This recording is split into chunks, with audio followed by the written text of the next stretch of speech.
Actually, I don't know why we're discussing this at all. Soon there'll be autonomous cars. They'll do the run-in by themselves. They won't need us at all, right? At which point they'll ban motorcycles. It's not going to happen. Yeah, motorcycles will get banned for sure. I will fight for them. Don't worry. See, you remember recently there was a very tragic incident where I think there was a Tesla with full self-drive or autonomy mode engaged, and he was on the phone and it hit a motorcyclist and the motorcycle expired. This is the second time I think a Tesla's hit a motorcycle. And think about it like this. Today that Tesla is in the minority. So you can afford to let the motorcycle be out there because the the full self-driving cars are a minority. What do you think they will go after when the majority is full self-drive and the motorcycle is the minority? What will be easier to solve? They'll solve autonomous two-wheelers also. What's the point of an autonomous two-wheeler? It's cheaper. You won't need to own it.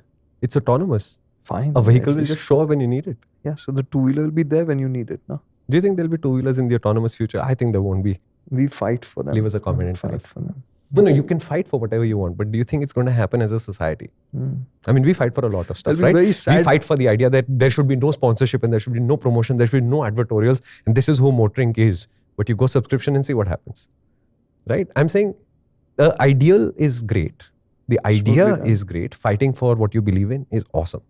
But I'm saying just from a trend perspective, if you were to do autonomous vehicles tomorrow as a majority on the road, do you think they'll allow two-wheelers to be there?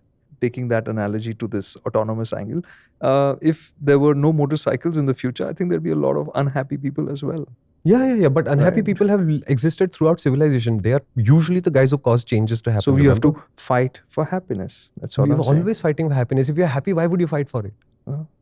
For more happiness then, if that's what it has to be. Being very clear about this. Unhappy people cause change. It's true. If you weren't, if for example humans were happy to be cold and wet and all of this, and would they invent clothes or fire? They wouldn't need to, right?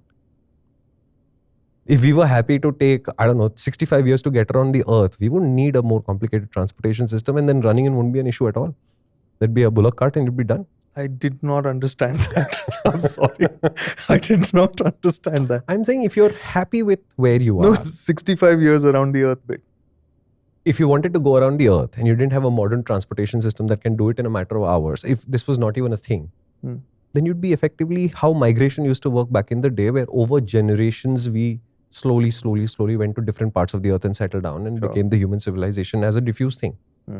65 years around the earth with a bullock cart. Okay.